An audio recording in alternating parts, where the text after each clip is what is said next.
Corporate America says they want you ready for when they need you, not when you're ready. I was ready, but it was slow, very Yeah. slow.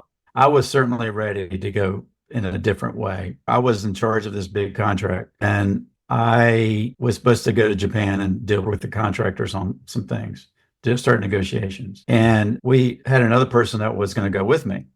And they decided, without really explaining it to me or talking to me, that this other person was going to go. Even though she didn't have a lot of experience and she was junior, they were going to take her and not me. It was more about me. And I had to do some soul searching on that. Hmm. I realized that I was going to work to try to make the next rank and be my best, but I realized that's not what I could be. God wanted me a different way. He wanted me to have a different mindset. It was what he wanted me to do. What I really needed to do was what he wanted me to do that day, Hmm. not make the next rank, Hmm. not be promoted to this or that or make more money.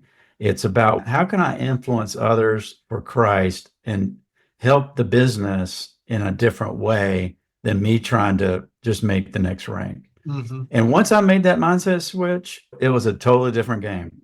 I loved my job was much more pleasant. I enjoyed being around other people more. They probably saw it better. My performance probably went up. So once I made that mindset shift, it was much better. Getting through that struggle was huge for me. Are you a hardworking dad, juggling family responsibilities while dreaming of building wealth through real estate? Welcome to the Invested Fathers Podcast, where we explore how to balance investing and fatherhood. I'm your host, Kenny Johnson, founder of East West Capital. Over the past 5 years, I've been buying real estate to free up my time and secure my family's future. Now I'm here to help you do the same. Join me as we navigate the real estate world together, building wealth and strengthening our families. As my grandma always said, East West, home's best. Marshall, thanks so much for making time to be on the Invested Fathers today. We're here to talk about Marshall Sykes, your business, your fatherhood background. To dive in right away, Marshall, what is something that you could start the show off with? Hey, here's something that I'd love to share right out of the gates. Yeah, I think the big thing with me is the feedback from my kids. My daughter will give me feedback. My son necessarily doesn't, but you got to take their feedback and figure out, hey, how can I help them? How can I help myself, help our family, and make that more important than my job or my business? One of the things they want to do is have dinner together every night. And so that's the one thing that I would say that's the transition piece in work. Sometimes you have to work after dinner, but most of the time they want to have that time with you. They have to do homework or whatever, but dinner time is family time, and that's very important to them, whether they give you that feedback or not. Excellent. And we're going to explore ages of kids and other things, but I think it's great that what I heard you say was listen and even pull feedback from your most important audience, your family, and act on it. And it sounds like that family time at dinner has been a crucial point in the relationship of our kids. Cool. Marshall, tell us about your business. What's your background? Where you're from? How's everything going? Yeah, my background is in project management. I'm a civil engineer by trade, also materials engineer. I have several degrees, but did mostly construction management, 25 years in the U.S. Navy, rose to the rank of captain. And then I went and worked in the oil and gas business for a number of years with ExxonMobil. And so I've had some pretty high level work experiences and some very thorough businesses, I guess, very mature businesses with the Navy and ExxonMobil. But really focused on project management. And so now I've transitioned from that to do real estate full time. So I'm an investor basically full time. I help other people invest in real estate and oil and gas as well. And so my business is Capitano Investing Group, and we raise capital and invest in deals with multifamily, build to rent communities, and oil and gas, and other type of alternative investments. Something other than the stock market. We don't get involved in that. But that's where my business is and what we do to help others. Awesome. Man, what a list of different things. Project management obviously being like the hat that you've probably worn in those different jobs, but I don't know a lot of people in oil and gas. So is that a really hard nut to crack and get into? Has that been a valley of your life or a mountain? How's that gone? Yeah, the oil and gas business is a hard thing to crack into, get into. A lot of times, the oil and gas companies want to hire directly from college. And so they want to grow their people within their systems. Not everybody, but some companies do that. Mhm. For me, it was the right timing for coming out of the military. They also hire a lot of people coming out of the military. And I think you have to be ready for that coming out of the military. You have to, because it's not a transition. I was used to doing leadership and leadership focus in the Navy as well as projects. But like I had a 600 person engineering company I was running in the Navy. And then when I transitioned to ExxonMobil, it was a lot different. Going into corporate America, you're not necessarily going to run a big business and like you might have done in the military or do even 50 people. You might not do that. They want you to do individual contributions or a team contribution. So it's a little different. It was a good transition for me, but it was definitely some struggles that had to come through that with being in corporate America and being in different type of mindset. I don't want to fast forward over the 25 years in the Navy. I feel like that's huge to your foundation of who you are. What are some values or things that were whether clarified from your time there or things that you learned specifically from your service? And thank you for your service, by the way, for doing that. You're welcome. It was a pleasure to serve the country. My dad was retired Army. I grew up as an Army brat. Most of the time, I didn't want to go in the military. I didn't understand the military role. I didn't understand there was a lot of different types of operations in the military, a lot of different types of careers. So I was really just focused on infantry. And that really wasn't what I was looking for. I didn't realize they had engineers and all that stuff. But later on, I decided, hey, I'm going to go in the military and I'm going to go in for 4 years, get some work experience and kind of see where God takes that from there. But I actually loved the military. Once I got in, I loved the camaraderie. I loved the projects, the challenge, the personal challenge of growing and being at your best all the time. Mhm. That was exciting for me. I learned how to work with other people from all over the country, different types of mentality than I had maybe in different situations I grew up in, but I also enjoyed the travel. And my first duty station was on the East Coast, North Carolina, where I grew up. Then I moved to California. Then from there, I went to Scotland and Italy and Guam and other places like that. So Wow. it became something that was an adventure for me. Each new duty station was an adventure for me and a new place to learn and grow and challenge me. Awesome. No, that's really interesting. You mentioned your dad. Everyone has their own unique relationship with their dad in regards to maybe this is what my dad did. I'm either going to follow the path or I'm going to do the exact opposite because I just want to set my own thing. My dad has always owned rentals. And at an earlier age, let's just say 13, 15, 17 years old, I was turned off by what my dad was doing because I saw a certain side of his role, property manager, more or less. And I was like, why would anyone want to do this type of work? Just seems like such a hassle. I had no idea benefits of real estate. I just was very turned off to real estate. And I can actually remember my dad coming to me one time, I don't know, 22, 23 years old, about to get married. And he says, hey, Kenny, would you want to buy this house over here? Amazing deal. $100,000 worth this much. Probably is worth $350,000 today or something like that. Didn't need any really work to it. But I was like, no, Dad, it's like another mortgage. Like, why would I want to do that? So just that thought of father's footsteps. Were you in a similar boat with, hey, Dad, Army, certain stuff? I don't want to you feel like you knew everything already. And then what caused you to switch that? So that's funny, Kenny, that I actually grew up in my mom and dad built houses. I grew up building houses with them as a teenager. So they would build two at a time normally, and they would sell one to live off of and keep one as a rental. So I learned that model with them as well. But I hated construction. I hated being on the job site because I was a laborer. I didn't really know what was going on. I understood it a little bit, but not really. And so I wasn't using my brain to think through things. And then I was more interested in engineering programs versus going in the military. But God had other plans for me, right? I actually, when I graduated engineering school. It's hard to find a job. So I started looking in the military, ended up going into the military and doing civil engineering, construction management. So I did both the military and construction. It was just a different way to look at it. But yeah, I definitely learned from my dad doing rentals and started owning rentals myself after a few years of being in the Navy. My wife and I decided to start acquiring properties as a way of getting extra income. Yeah. So, invested fathers, obviously the topic of our podcast. It's helpful to get a quick snapshot of what your dad was like to help understand how you are today and also how you're leading your kids today.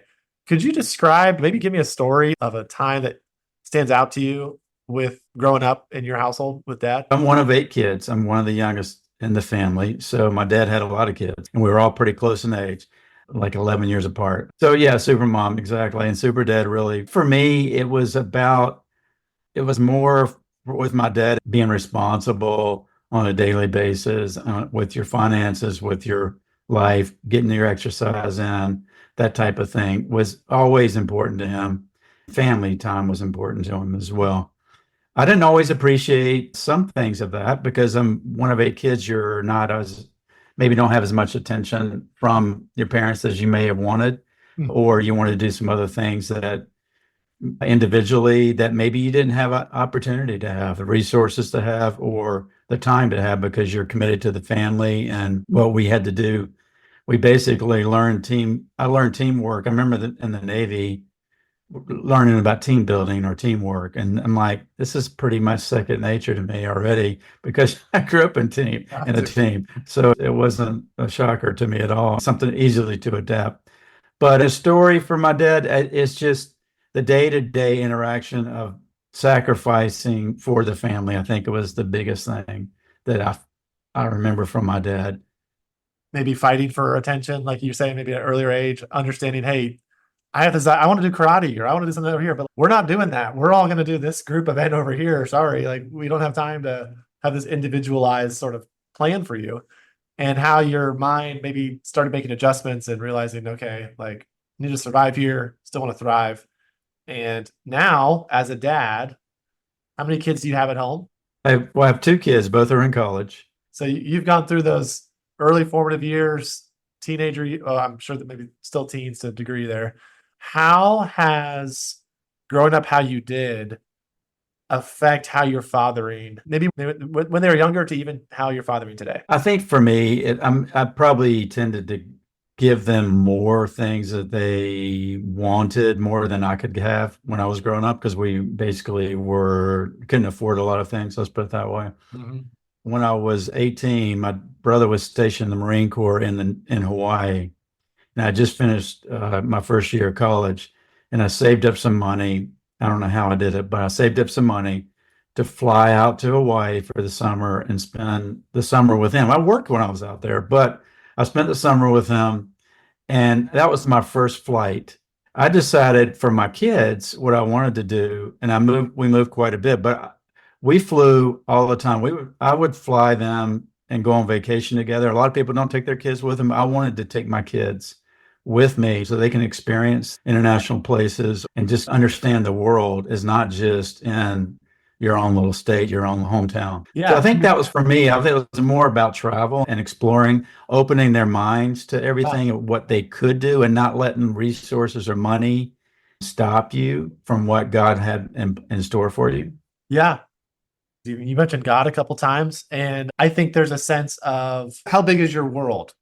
And I could even say, how big is your God as well? Let's break these boundaries of your own limited thinking of how big the world is. Tell me a little bit more about your faith. How has that affected growing up and being a recipient again of dad and also dadding as well? Yeah. My oldest brother had gone to college and he actually had become a Christian in college. And he came back for the summer and worked with my dad or another construction group. He wanted to go to vacation Bible school, so a bunch of us went. And that's where I got introduced to Jesus and faith. It was a Methodist church. And that's where I became a Christian and grew from there. I guess at the start of that, God gave me a really strong desire for his word, to read the Bible, to understand what his Bible says. Mhm. And so that's something that really influenced me later in life. And I think for me, having that faith, knowing that God goes before me wherever I go and through prayer and where I go, but knowing that He's going to go before me and guide me and direct me Mhm. and give me the wisdom for situations has really helped me grow Mhm. and not be afraid, to not have a limited mindset of I can't do this or how can I do this? Let God show you how you can do it. So your brother was instrumental in bringing Christ to your family. Yeah, absolutely. Because there were several, most of us are Christians now, most of my siblings. But yeah, definitely he was influential. You hit it right there. Very How, influential on the family. how old were you during that vacation Bible school? I was 13 years old. That's amazing. I'm so excited to hear that story. I was just helping with my church's vacation Bible school. I've done it for the last, I think it's 4 years, but I left my W-2 job about 3.5 years ago. And I was like a classroom guide for a full week. And part of me is like, man, this is just so much work. Like these kids are sucking the energy out of me. But that's such a, selfish. But think about the eternal value that played on your family. So that's really encouraging to hear how a kids program, Vacation Bible School, that I feel like everyone has heard, PBS, and how it changed the trajectory of your brother's life and your life as well, and a few maybe other family members. So you've taught your kids Christian values. That's been your upbringing for them. Maybe could you share how has that been a different upbringing than when you were growing up? Specifically, not that your parents were teaching you bad things. Your dad sounds like upstanding, great man with family values and discipline and get your work done, responsibility. Any comments there on insights into how raising, you were the first generation Christian here, second generation now. What are some things that you faced? I think no matter what your faith is, it's got to be not in church, not in friends or your parents. It has to be in God. If it's not in God, then you're not connected with Him. And He wants you to be connected with Him, right? He wants you to have that Yes. personal relationship where He's living in your heart and He's guiding you on a daily basis. And so that's where if you start thinking about works or thinking about Mm, if I only do this, it's going to help me. No, it's really has to be, you have to be connected with God directly. And that's where I think that's what I've tried to mm, instill in my kids and make sure they understand that yeah. because my faith is not going to be their faith. They've got to have their own faith in God. I'm so glad you said that. I struggled with that personally. I would consider myself a people pleaser. I feared disapproval and disappointment from my teachers and my parents hardcore growing up and my peers too, honestly. Like I was a chameleon. What would make you happy is what I wanted to say and do. And it really wasn't until I hit college. And you said your kids are in college now. They're in college. I think when the kids leave is a very telling time of what stuck and what do they believe, because you're now out of the picture. And of course, even after college, it just continues to be more independence. But I left college and I realized, hey, and I went to a Christian college. These guys I'm going to school with, they're going to like a Bible study with no one telling them they have to do this. There's no parental or teacher pressure on worshiping God and singing. And it was a new world for me. I had experienced that in my life. And that was a telling time where I did take Jesus as my own personal savior. I had known everything. I think I was a born again believer before then, but there was a renewed relationship that strengthened me and my faith. So cool. Have your kids had any feedback on leaving the house? And are they out of the house or are they staying on campus? Yeah, my daughter has her own apartment, but my son is in his dorm. It's up to them to decide how they're going to do their faith. I encourage it, no doubt. I Right. encourage it plenty, Right. but they have to make that decision and go forward with it. But I've certainly encouraged it and provide for them to be able to do that. Cool. No, that's great, Marshall. All right. Tell me more. Let's talk about you had quite an extensive background in your business. We know a little more about the faith and fathering to a degree. The kids are in college now.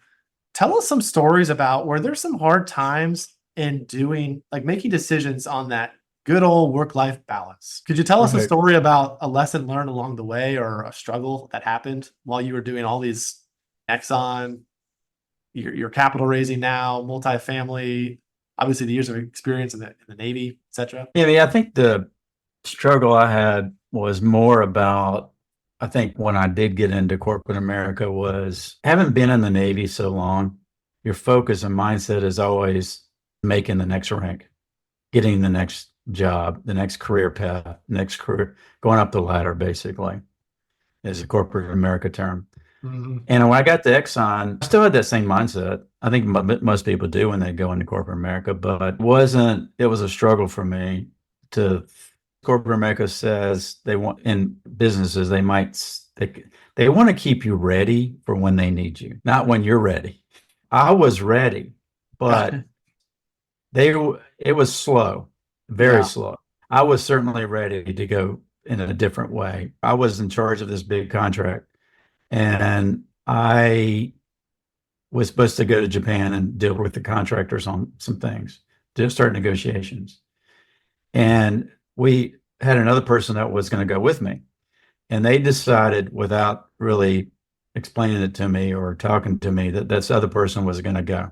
Even though she didn't have a lot of experience and she was junior, they were going to take her and not me. They didn't explain it very well. And it was really hard for me to take that. But it was at that point where I basically blew up at the person, but my supervisor, probably not the most pleasant conversation, but I realized I was at a point where I was trying to please, trying to do something that it was about me, not necessarily about anything else. It was more about me.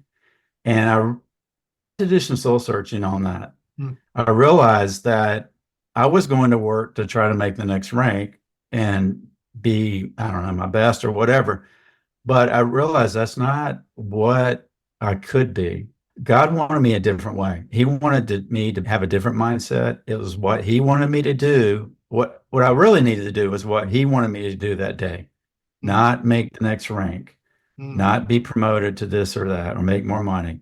It's about how can I influence others for Christ and help the business in a different way than me trying to just make the next rank. Mm-hmm. And once I made that mindset switch, it was a totally different game. I loved my job was much more pleasant. I enjoyed being around other people more. They probably saw it better. My performance probably went up. It was all those things. So once I made that mindset shift, it was much better. Getting through that struggle was huge for me. That's really interesting. I feel on this show, and you talk about money, LinkedIn, there's a little bit of this sense of if you're not the top dog, or if you're not climbing that ladder, if you're not your own boss, whatever it is that's you have to do this if you want to be happy, or even a Christian, then you have to follow this way. And I've had my own soul searching moments in regards to things that really jostled me. You said you blew up. Like there was all the emotions came out of all it. the emotions came out, good, bad, and ugly. They came out, and it caused this moment of reevaluation, reflection, and through prayer and God showing you can still be happy, successful, utilized from me, like doing what I want you to do in this role. You said helping the business, like taking the attention off yourself, helping the business. What could you maybe go a little more on that? What did that look like? I think it's more about helping other people in the business. For me, I felt like I was helping other people, but it might have been more about me to look good or be the guy. But after that mindset shift, I realized that I could help others grow and help them with their struggles. I was open more to that, or people were more open to me if I was always a friendly guy. So it's not that, it's Right. but just more willing to take the time to help other people, I guess. Yeah. Yeah. And I could even add potentially, without knowing you inside your mind, but you were willing to invest in other people for their joy. It wasn't about the money. Like before, there's that sense of success and like looking good and just getting that next step, ladder, whatever rung. But something said it's maybe more about just helping the team here. And that's awesome.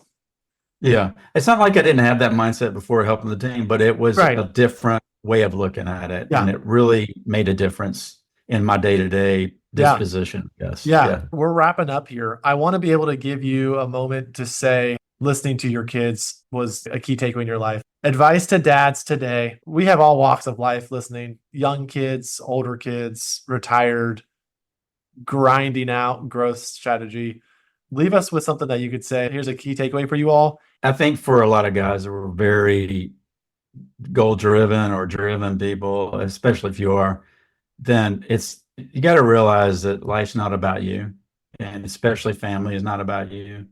And you've got to allow, I felt like I had to allow room for what my kids wanted, what my wife wants. I need to have more flexibility to be able to allow that and not always think about my schedule or getting things, my to-do list. It's not about those things. It's about them, not you. And I'm a guy who likes to plan everything out and do on schedule to death. And I realize that doesn't always work. And so you got to allow some flexibility in your life and your schedule. So that's my advice. That's beautiful. I needed that today. Thank you very much. Marshall, if our audience wanted to find more about the capital raising stuff you're doing, investments, or just they want to get to know you better, how would you direct them to keep up with you? Yeah, they can go to investwiththecaptain.com. I have a free resource there that they can download and connect with me that way, or you can also connect with me on LinkedIn. Excellent. Marshall, thank you so much for your time today, brother. Best wishes with everything you're working on. Thank you for your fatherhood, sacrifices, and leadership in the household, and for all the nuggets you left with the audience today. Take care. Thank you, Kenny, for having me. Appreciate your platform and all your work in this area. It's very needed in today's world. Thank you for listening to this episode of the Invested Fathers podcast. If you liked this episode, we would love for you to click subscribe and leave us a 5-star review. We appreciate all of your hard work as a father and look forward to our next episode together.